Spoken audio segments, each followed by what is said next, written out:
در این ویدیو قرار روایت یک جنگ پنهان رو بشنوید. شاید کسی باور نکنه ولی بمباران ایران و این جنگ تصادفی نبود. این جنگ سالها پیش در اندیشکده‌های نوشته شده که بودجهشون رو شرکت‌های تسلیحاتی، غول‌های نفت و گاز و بنیادهای میلیاردرها تأمین کردن. فلشبک بزنیم به سال 2009 به سند سیاستگذاری مؤسسه بروکینگز تحت عنوان کدوم مسیر به سوی ایران. سندی که میشد عنوانش رو گذاشت چجوری جنگ با ایران رو توجیه کنیم در حالی که وانمود می‌کنیم همه راه‌های دیگر رو امتحان کردیم. این سند به زبان سرد و فنی و با برنامه‌ریزی استراتژیک نوشته شده و مسیرهای مختلفی رو هم تشریح می‌کنه. تحریم‌ها، عملیات مخفی، بی‌ثبات‌سازی و البته مداخله نظامی آشکار. اینا فرضیه نیستن ها، نه. اینها گزینه‌هایی هستند که مثل یک ابزار آماده روی قفسه گذاشته شدن تا هر وقت زمان مناسب فرا رسید یا افکار عمومی به اندازه کافی با تیترها و داستان‌های هولناک نرم شد، از اونها استفاده بشه. این امپراتوری در قرن 21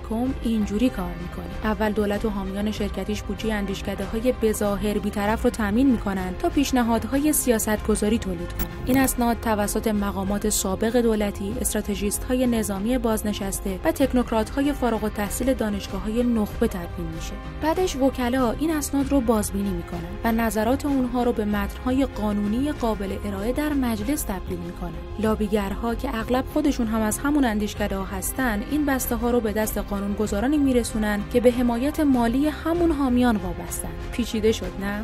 بیاید ادامه‌اش رو بشنویم. بعد از اون بمباران‌ها شروع میشه، اما نه بمباران‌های نظامی، بمباران‌های رسانه‌ای، چیزی شبیه به منحنی سگ. رسانه‌های جریان اصلی مثل سگی که دنبال خرگوش میدوئن، نفس‌زنان دنبال هر رویدادی میرن و چشم میدوزن به آخرین نمایش، بی توجه به ماشین بزرگی که پشت اونها در حال حرکته. یه موقع احساس نکنید که نمیدونن که بازی چه شدن ها، نه، اونها همدستن. رسانه‌های غربی افکار عمومی رو روی تأثیرات قدرت امپریالیستی آمریکا متمرکز نگه میدن. رسانه‌های غربی در حالی که وانمود میکنن نسبت به مسیر کلی اونها ناآگاهن، در اصل وسط خود طراحی بازی قرار دارن.